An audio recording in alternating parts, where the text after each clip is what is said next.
Hello, everybody who's joining us. This is Sally with OwlCrate Jr. I'm here with our wonderful social media manager, Shanleigh, and David A. Robertson, who is the author of the Barren Grounds, which was our October book. This is the first in the Missowa series. We'll get to how many are going to be planned in this series at some point later in the conversation, but we're hoping for lots more. But yeah, we're going to have a great conversation with David, ask a bunch of questions about the book and his writing and anything else that springs to mind. We will be recording this on Zoom and putting it up later on YouTube and Instagram Live. But without further ado, take it away, Shanleigh. All right. Well, hello, David. Just to start off our conversation, could you tell us a bit about the motivation behind the Barren Grounds and the Missowa saga? Yeah, it's a story I wanted to tell for a while, but I think it's kind of like a culmination of a lot of different things. So it was kind of like this convergence of all these ideas that I had. And I guess first and foremost, I've been doing a lot of research of sky stories. So like Cree versions of, or Cree stories about the stars and northern lights in the sky, and like creation stories about how these things came to be. And they really fascinated me. And I've done a lot of reading and research on them, and listen to stories from elders about them, and so a couple of them have really stuck with me, and not only just the stories themselves and how rich they are, but the messages that they are trying to convey, because in any of these stories they're trying to teach something. And so the Ochek story, the Ochek constellation, which is the Fischer Constellation, which in westernized society would be the Big Dipper, has been a story that like I've really been interested in, that I've loved. And so I wanted to adapt it, and I have adapted it actually previously in like a short graphic novel, part of an anthology I did a few years ago, and so it was a different kind of version, which is another thing I love about the freedom of telling stories in this medium. With these stories is that there's not one way to tell these stories. It's like it allows you to use your own voice to interpret what these stories are and what they and how they kind of get their message across. And so the Fischer Constellation was one that was always really interested me. And in the beginning of this story, I won't kind of tell you what the story is because it is the book, but the existence of this eternal winter in this world in the North Country that these animals are living in. There are a lot of parallels between that and Narnia, and I've always been interested in trying to recontextualize different forms of literature from an Indigenous lens. It's really interested me to do that. And I like the reason why I do so many graphic novels is because they were so damaging in how they represented Indigenous people over the course of history, that I like the idea of using graphic novels to break down these stereotypes. And so in the same way, as much as I loved Narnia when I was a kid, but it is also like a very heavily Christianized series, very thinly veiled Christian ideologies. My dad's a minister, so like I had no problem with that. But like I also know that Christianity has been very damaging in First Nations communities, and I thought it was kind of interesting to take this portal story, this kind of Narnia-esque story, and to tell it from not a Christian lens, but from an Indigenous lens. So I like the idea of doing that. And then finally, just like the themes that I wanted to address, land protection and land stewardship has been something that is very important for me. And I think there's a very important environmental message in the Barren Grounds. And finally, looking at the foster care system and how the experience of Indigenous children in the foster care system has been so negative, because it is still like a colonial system where we are removing Indigenous children from their families because we believe we know what's better for them. And it's a very similar in ideology to the residential school system. In the States, it would be the boarding school system, I believe. But so all of these things, all these interests, all these things that I wanted to talk about kind of went into what inspired me to write the Barren Grounds. And so there's a lot in this book and in the series. And I think that the challenge for me and the fun thing for me was finding out how to integrate all of these ideas and legends and inspirations into a cohesive narrative adventure story. Well, I personally would say successfully done. I would agree. It's a lot of different lines sort of tied together, obviously, but enjoyably done, and for a middle-aged reading group as well, which is difficult to do. Yeah. Did you find sort of having to piece all of those different narrative strands together difficult, or did they just actually fall together pretty well? Well, I think if you you kind of attack it from the realization that children are very smart. That they really get it. They're probably like, I'm 43, so I don't use these terms, but they're much more woke than than we are at our age. So I mean, so to me, you can address some really complex themes in young literature, and I've done it before with a book like When We Were Alone, which was my first picture book, where it's a story for kindergartners, grade 1 kids, nursery school kids about residential school history. And so you can be, so I wasn't so much worried about the topics or themes that I was addressing in the Barren Grounds and in the series as a whole. I was more worried about language, to make sure that, and I think in terms of like age appropriate content, that's what I was more concerned about, rather than tackling all these complex ideas. And I think not losing sight of the heart of the story. And so you have all these kind of like things that you can learn, as long as you're not trying to be too didactic, as long as you're not trying to be too preachy to kids. Like if it's a part of the narrative, and you're not trying to throw anything in anybody's face, I think then that's where it works. And so all of these themes are addressed through a very simple adventure story, and through that simplicity you can get through some pretty complex ideas. And like I said, kids are smart, so I didn't really worry about that. It's just that you wanted to make sure, originally this foster care story, this portal story, was an adult story. And so it was very dark. And repurposing it for a middle grade audience, it was just looking at the themes and the events within the foster care system, what's age appropriate for grade 4, 5, 6, whatever it might be, as opposed to an adult audience. And that's where you really need to be a little careful, and I definitely was. And so so it's just it's all good. I think it all came together very well. But I with any book that I do, I always go into the mindset of kids are smarter than me, so then I can work from there. Yeah, that's fair enough. Just backing up a little bit, for anyone watching who may not be quite finished or is just being introduced to the book, do you mind giving us a brief recap of the story itself, and how that you fit all of these themes into?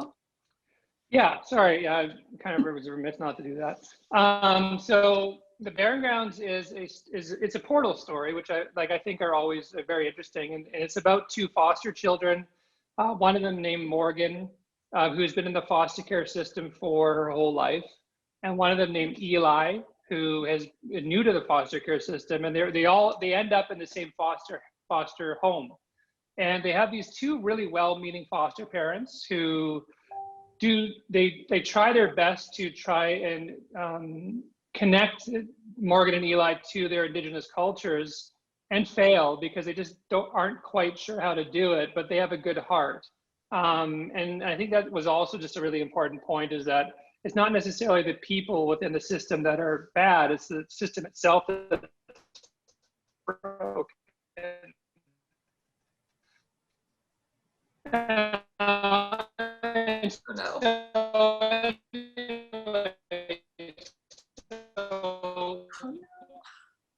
And Eli, they find this secret. Did I freeze? You did. Hello? The last thing that we did I come back?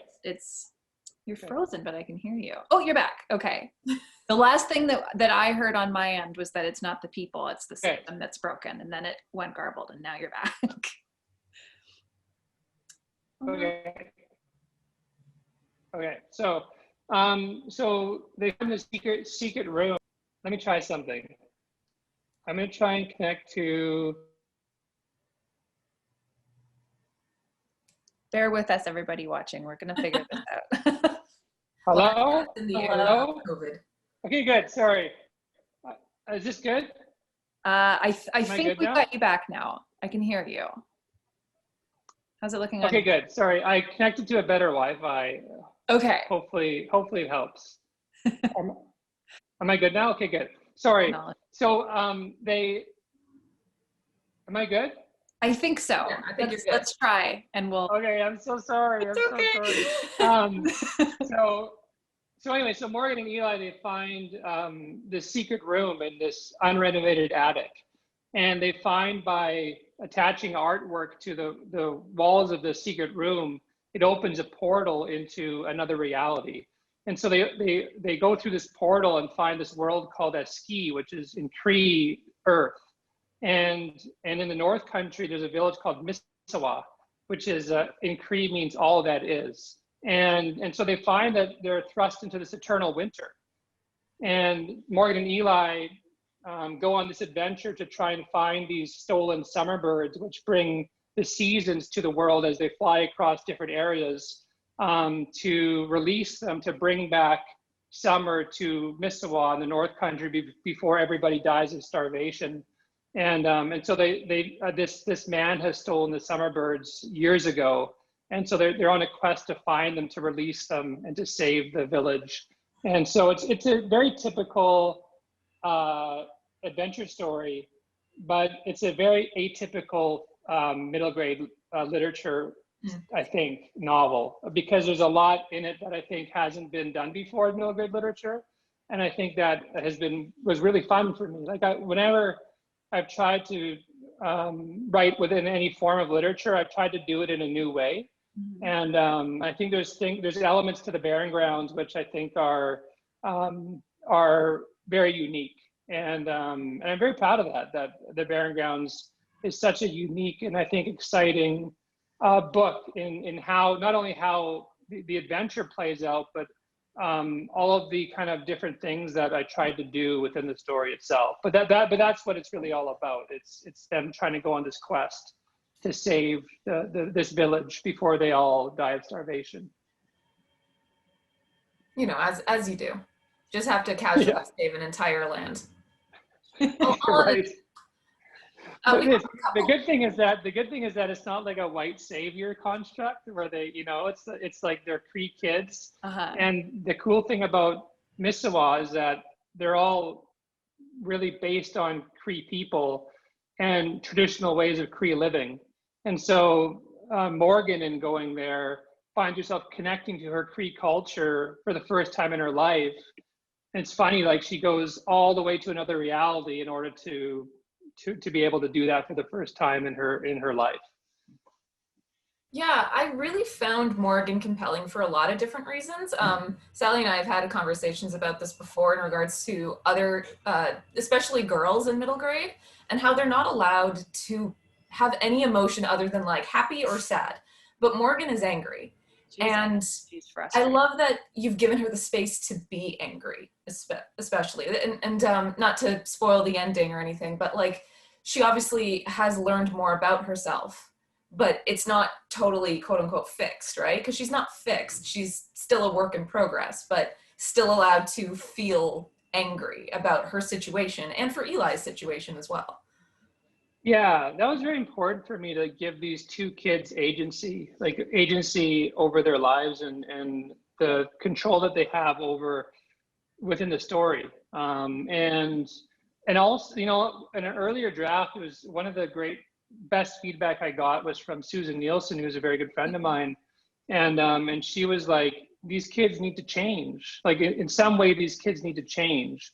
And so I looked at that, you know, and so, you know, Morgan needed to, even though she has a 3-book arc, she needed to at some point in this novel come to some sort of realization of who she is or who she can be. And in that realization begins a healing process, that where she's able to better control her emotions and her anger, because she starts to be less angry. And so, but Morgan is a very well drawn out, like deep character, where she's allowed to do very human things, and she's allowed to do unlikable things, and she's allowed to be like a regular troubled girl who has been through a lot of bad things. And I didn't want to shy away from any of that. And the same thing with Eli. Like Eli has, you know, what happened with Eli in the foster care system is revealed in the 3rd book. But you know, obviously he has a great aversion to violence, and so there's something in his past that has created that aversion to seeing or being a part of violence. And so, but again, like you can do that with middle grade literature as long as you're careful with how you address it. And so yeah, they're very deep characters who are very, you know, I think very accurately drawn out. And it helped that I have 3 girls. Like I have 3 daughters and I have 2 sons that enabled me to, I think, write very truthful characters at that age. You know, because you think like, you know, 43-year-old man, like how is he going to write like a 13-year-old girl accurately? And I happen to have like a 12-year-old girl who is, you know, who I was able to like look at and draw a lot of inspiration from, and how she talks and how she behaves. And I think that Morgan is like a very interesting, you know, a character I think will stick with a lot of people. Yeah, absolutely. I especially loved her voice, and just how, like, I kept laughing out loud actually with the parts when she was in a ski and saying things like, "You're not sounding like a fantasy character." Like this is, I'm literally in a fantasy world. Could you just like amp that up a bit? And I really appreciated that. Yeah, she breaks it. I think there's like a very fine line between almost breaking the 4th wall. And I kind of like playing with that a little bit. Like in my YA trilogy, the Reckoner trilogy, I was able to do that quite a bit, like to be very self-referential, to break the 4th wall through the trickster being Coyote, who always does that. And I think there's a little bit of trickster in Eric, who is the squirrel in the book. But yeah, so it's very self-referential. Like to me, the characters are aware of what world they're living in, and especially because Morgan reads a lot of fantasy. Like she kind of like expects certain things of the characters living in this fantasy world, because she knows she's living in a fantasy world.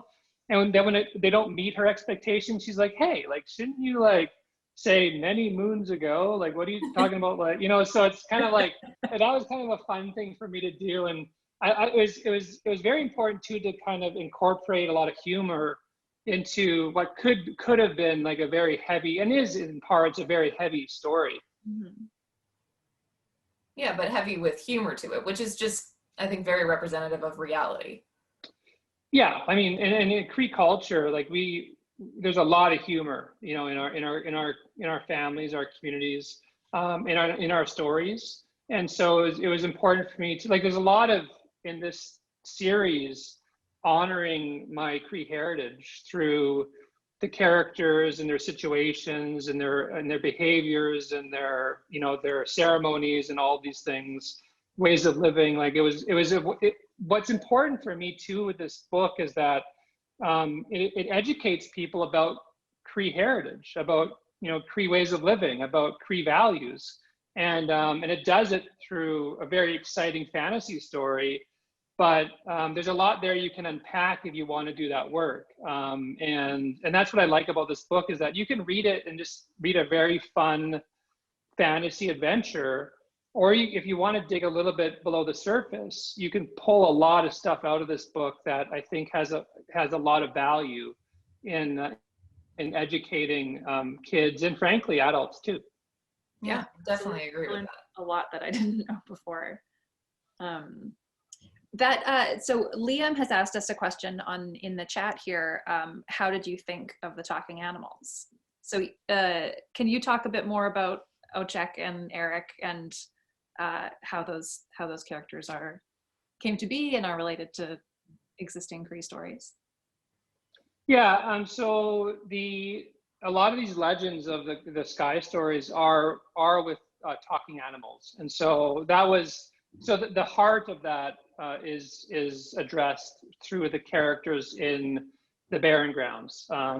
There's talking animals. They're bipedal talking animals, but the characters themselves and how I created those characters is based on a lot of different influences that are like either, you know, very informed by pop culture or very informed by Cree legends. And that was kind of the fun thing about it. You know, I would say that Eric Watches, who's likes to be called Eric, who's a squirrel. Eric Watches is squirrel in Cree. And she's a very much trickster mentality. Like she's a very kind of trickster being. So she has that kind of trickster qualities to her. You know, so that was kind of fun to write because trickster characters are always very fun to write. And Eric is not, there's no squirrel tricksters in Indigenous stories, but I think like being influenced by trickster beings in creating her was very fun to be able to do that.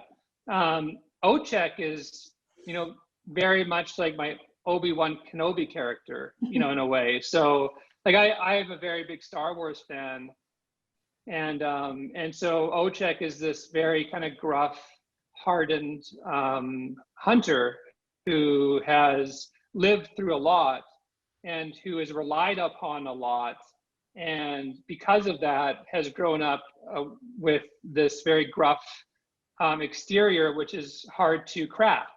And Obi-Wan Kenobi was, you know, kind of a very overt influence for how I was going to write Ochek.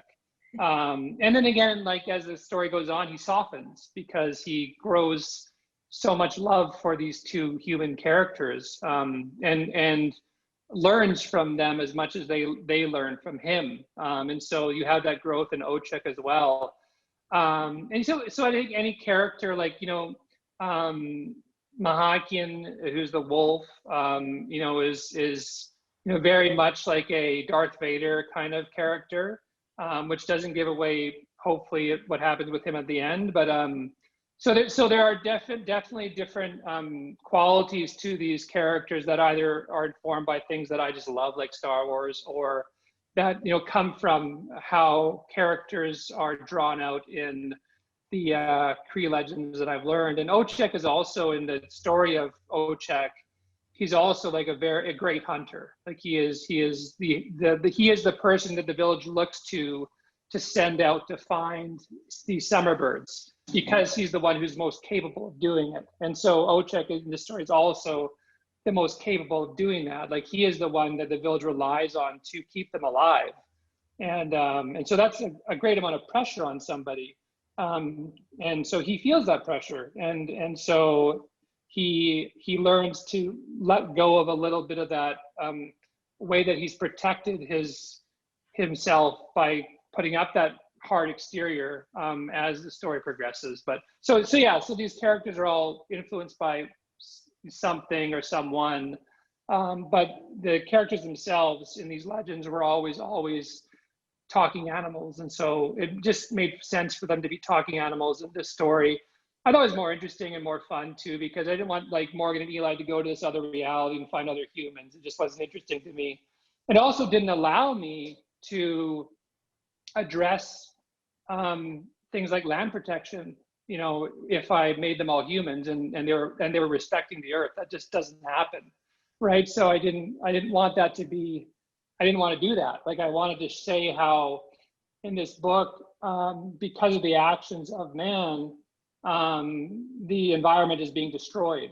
And so, and that was a, you know, very heavy but very important thing for me to talk about in the Barren Grounds. So yeah, I mean, that's where a lot of the background comes from, how these characters were written and how they developed. So like some inspired by stories that obviously already exist, but also inspired a bit by people that you know or people you've met? I mean, I think that like any character that you write as a writer, I think you're influenced by three things. So you might be influenced by like, you know, characters that you loved in stories that you've read or watched, you know, like, so you incorporate elements from, you know, historical or like legendary characters or like characters from pop culture. You also incorporate character traits or, you know, the vernacular or behaviors of people that you know in your life, or you put yourself into characters. And so I think that when I write characters, they're made up of like this, you integrate all three of these things sometimes into every character. So I think there's a lot of me in a few of these characters. Morgan probably has more of me in it than anybody else.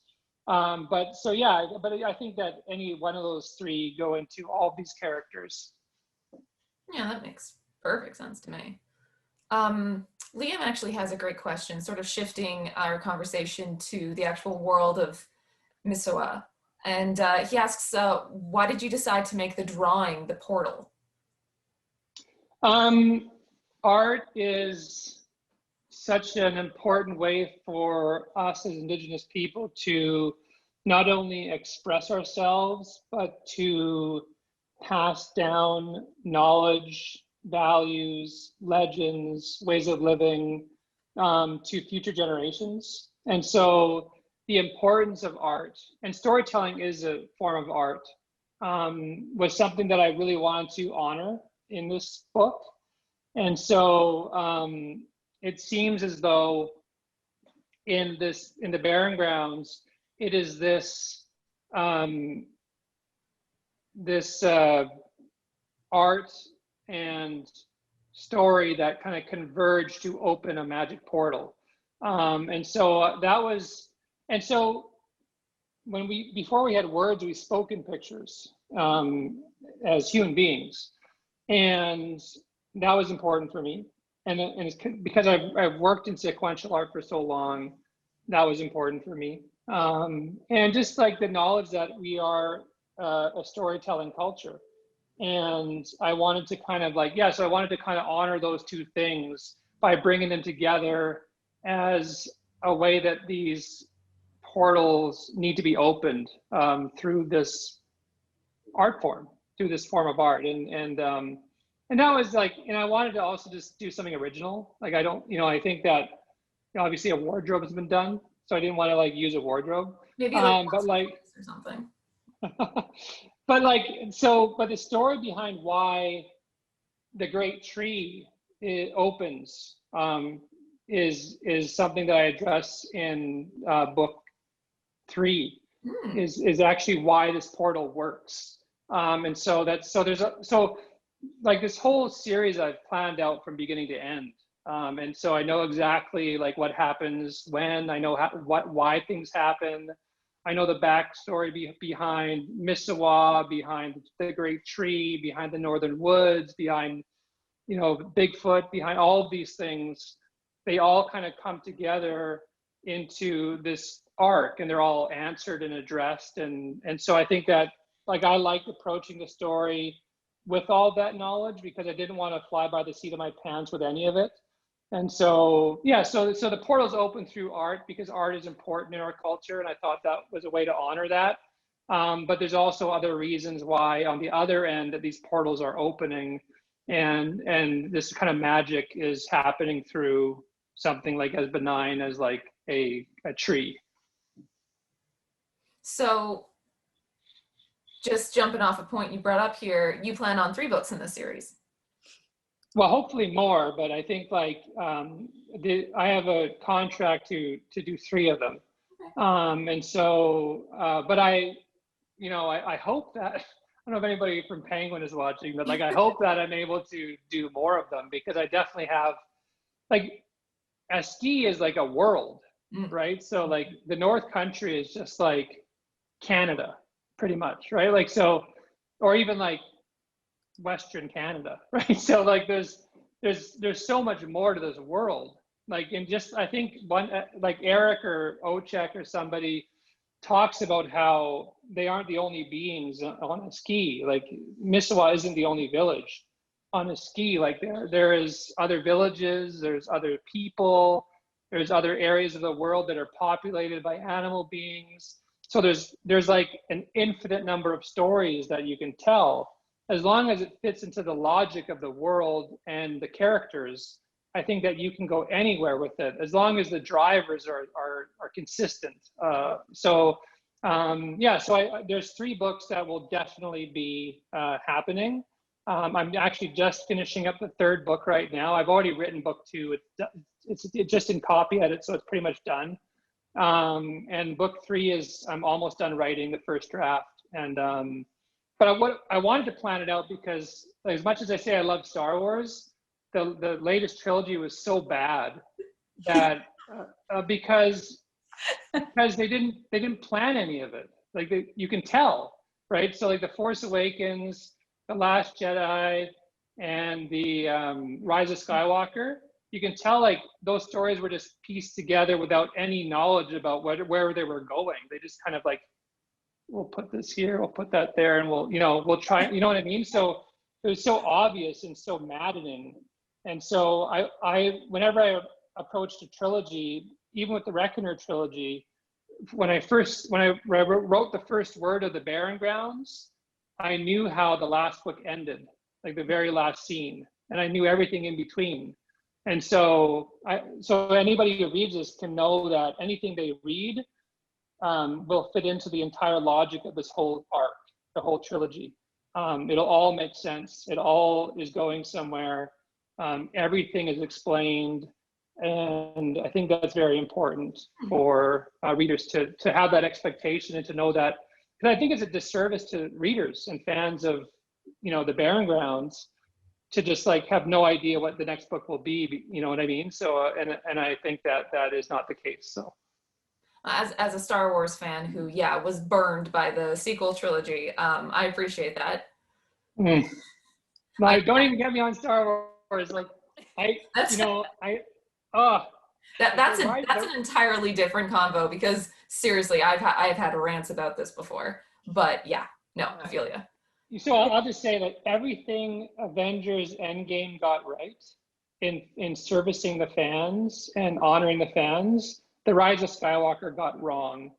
And it was just like, it was so frustrating to watch. I hate that movie with a passion. I cannot stand it. It's so upsetting too. I want to talk about this so badly. I really do. I have thoughts and opinions, but we're not gonna do that today.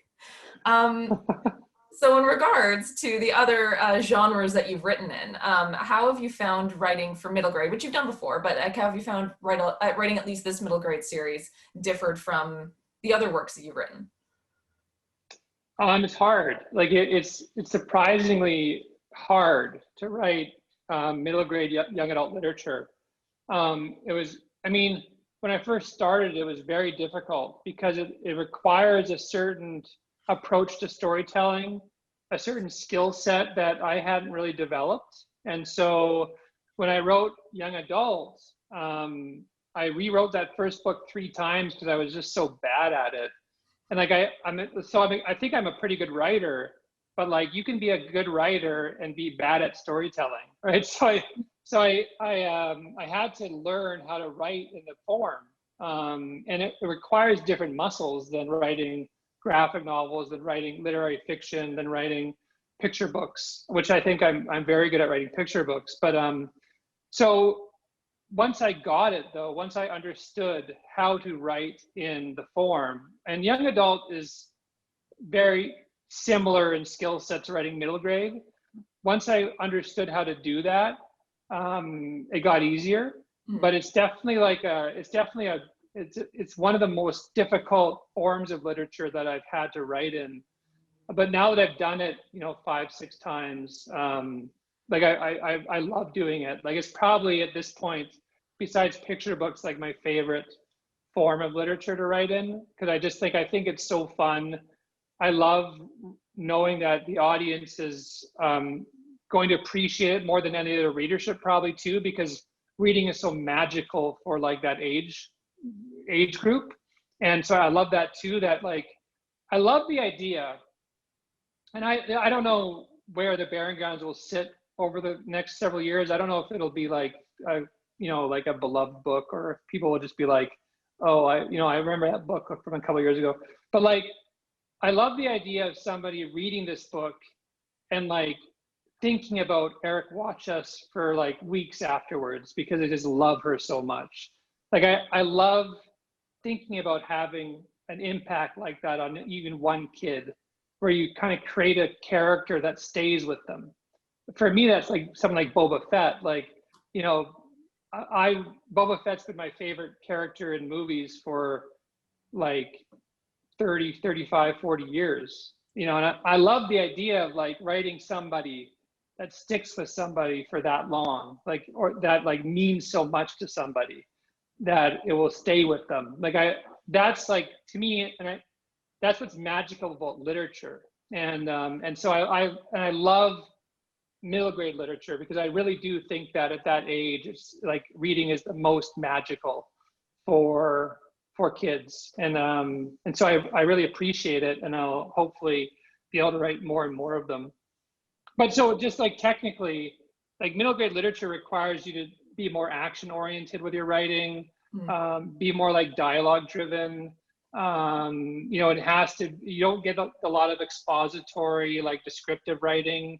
Although I've been able to write very poetically, I think, in the Barren Grounds at times, but it is also very action driven. Like it's action oriented, and more than like literary fiction might be. So there are elements like that you have to kind of recognize and incorporate into your skill set as a writer as you approach like something like middle grade fiction. Yeah. To that effect then, is there a little bit that you can at least tell us about what the next installment or next 2 installments of the Misoa saga has in store for us? What is Evan watching this? Evan's my publicist. I don't know what I can say. But I guess participants list. Okay, what I'll say is that like book 2 is the most fun of the 3 to write, because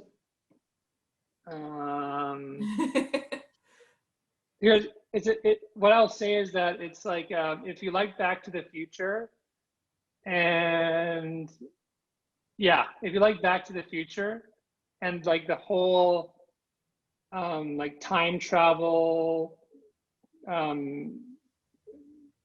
literature thing, then you'll really like book 2. And so it's like it's a time travel story. It's a very cool, very difficult story, but it's very, very, very cool. Mm-hmm. And it's also like probably the most deeply emotional story I've written in fiction. And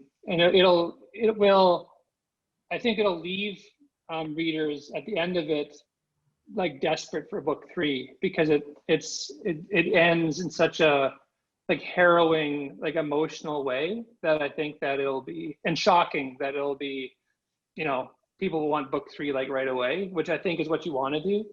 But yeah, so book 2 is like so one of my favorite books as a kid was, look at my hair.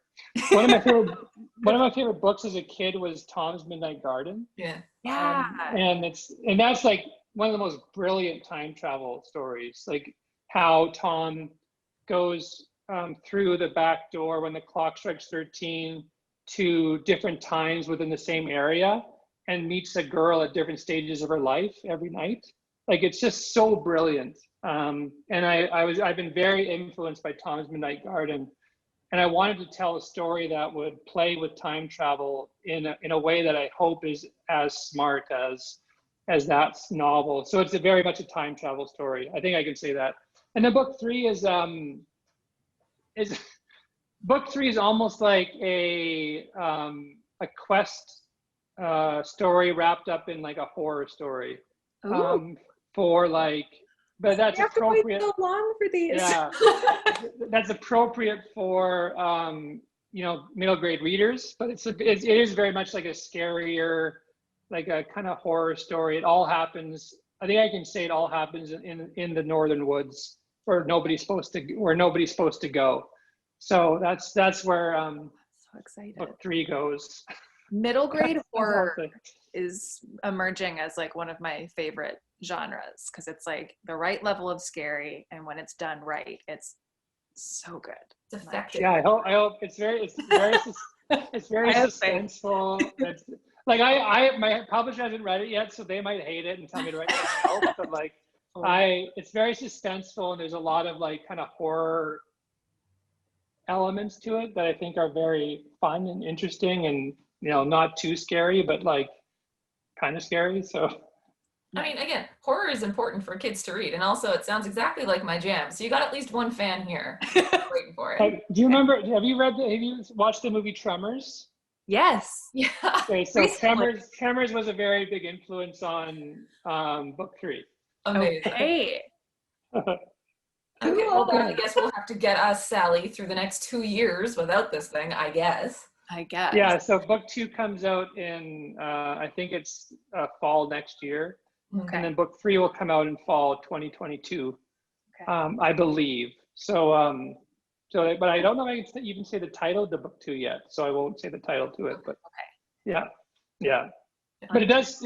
I will tell you that I think I can tell you that it focuses on Muskwa, on the chief of Misawa, before he becomes chief. Oh, that's very interesting. And how are Morgan and Eli there? Stay tuned to find out, I guess. I have a question actually from someone who couldn't make this today, but it's from Ellie Loves Reads.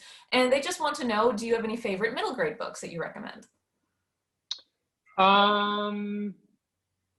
Well, I mean, I do think that the obvious thing would be to say Narnia, but I do think Narnia is a really brilliant series. And like, again, like you can read it and you can see the Christian elements, which is fine.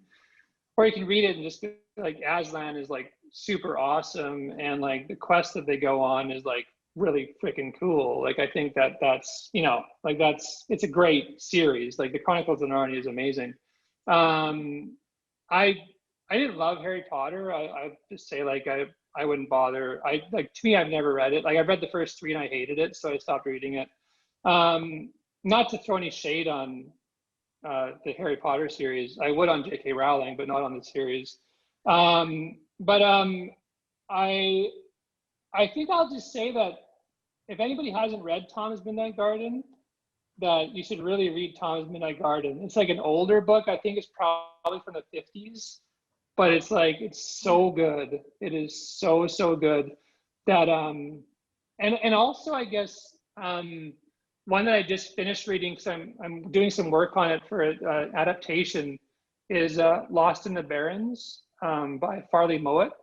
Oh. And it's interesting because it was written by a white dude, but he writes this Cree character like pretty well. Like I think for the time he wrote it in, and the research he did for it, I think it's actually a pretty good representation of like a young Cree character. And I think it's a pretty fun like adventure story, Lost in the Barren. So that one's a pretty good one. But I would highly recommend Thomas Midnight Garden. I read it probably every year. I just love it so much. Yeah, I read it as a kid, but it's time for a revisit. Yeah, I think it's like Philippa Price or Philippa Price or Philippa Pierce or something is who wrote it. But Okay. so good. It's so good. And Hattie is like, that's the girl in it. And Hattie is like the greatest. She's very much like, she's a lot of agency. Like she's a very strong female character that I think is like, can be hard to come by. Like for, so I appreciate like being able to read characters that like are able to like kind of destroy stereotype. Like I think that Hattie is like a really great character in that book. Cool. Are you allowed to say anything about the adaptation you're working on? Is that by any chance a graphic novel, or is that what is that? No, it's just like we're working on. Yeah, I don't know. Like I'm just working on to adapt it into another form. I guess I'll say like not into like a literary form. Okay. But I was brought on just to help. To help like work on it into it, like adapting it. But I will say that there are seven like super awesome characters in book 2 of the Misawa Saga, which we've already talked about giving a spin-off graphic novel series to. So hopefully like they want to do that, but like they're so cool. But how Boba Fett is like in the movies for like very short amount of time, and he's endured because he's such a cool character. So like these 7 characters in book 2 are in it for like not very long, but they're so cool that like I want to be able to write more about them. And so we've talked about making a graphic novel origin story for these 7 characters that are like, they're super cool. Cool. Oh, well, if there's anyone at Penguin we can talk to help push that along. I think like for me, what's fun about this world is that I have so many ideas of ways that we can write about this world, right? Like I want to do like spin-off graphic novels. I want to do more of the books. And it all depends on like, I think it depends on obviously, because it's a business, like I understand that. So I think it all depends on how well they do. Like if the 3 books do very well, then I think that they'll be open to doing, more within that world. And so, the pressure for me is to make these books really good that people want to keep reading them and buying them. And I've been lucky enough that the Barren Grounds has done very well to start. And so, hopefully we're on a good path, because I do want to write more books beyond the 3. Because I do have more ideas. Like I do have more ideas beyond the 3 of where Morgan and Eli can visit and how they can visit there. So it's just a fun world to live in. I think we definitely need more stories that are broadened by other genres, especially because like we don't really get a ton of that right now, but like I'm super down for like a graphic novel exploring different elements about different people's past in a story that I already love. I think that's a great idea. Great way of getting different fans and different readers as well, and also just flexing different writing muscles. I think that's a great idea. So yeah, like I like doing that. I love doing that. Like this year alone, like I wrote like a kind of like a gothic superhero graphic novel. I wrote like a memoir about my dad and I. And I wrote the Barren Grounds, and they all came out within like a month of each other. And like, so I think that if I'm able to like write in all these different forms, it allows me just to become a better writer and to tell better stories. And I think that like it's very fertile ground, middle grade fiction, and I think it opens up doorways of knowledge for kids where they can see characters that haven't been historically represented well, and where they can see characters of color that are heroes. And I think that that's important for, it's really important for a Cree kid to read a fantasy story with a Cree hero, but it's equally important for like a white kid to read a fantasy story with a Cree hero, because it allows us to learn about each other and to develop really positive perceptions of each other and of ourselves, and that's healthy. And I think that like this book, beyond all this other stuff, is important for that reason as well. And I definitely think we need way more of that, especially in like just Canadian publishing, speaking just, as a resident of Canada, like we need so much more of that. Yeah, and I think that publishers are looking, I think publishers are looking to do more like that. And I really, I actually think like, Puffin or Penguin, who published this book, deserves a lot of credit, because it's a weird idea. And they really, they went all in on it, and put a lot of faith in me to be able to do it. And they've been amazing in as a team in helping me put this book out there. And credit to them for believing in the vision and having faith in that people would want to read a book like this. And because, like I said, I do think it's a very unique book. And I think it's, I appreciate the fact that they gave me this chance to do something new. Like it's been really fun. Well, I have to thank you so much for it, and that I'm dying for book 2 now, that I know like even the tiniest little bit about it. So I love that it's not just like that you're pivoting genres for each one. I think that's so exciting. It'd be boring if I did like the Barren Grounds twice again. Like, I don't want to do like, as much as like in each book they have to journey or quest or do something somewhere, because they can't just live in Mississauga the whole time. That'd be boring. But like, to mix genres and to mix like to mix inspirations, I think is like, it's very fun, and it keeps readers interested, and I think it'll make the series fresh and exciting from book to book. So it's been fun to write them, because I've pretty much done writing them all, and it's been a really, really good experience. And I would get bored too if I just like wrote, like Morgan and Anita and Ochik and Eric, they walk somewhere else, So I don't want to do that. Well, here's hoping that you can write beyond book 3. That would be fantastic. I hope so too.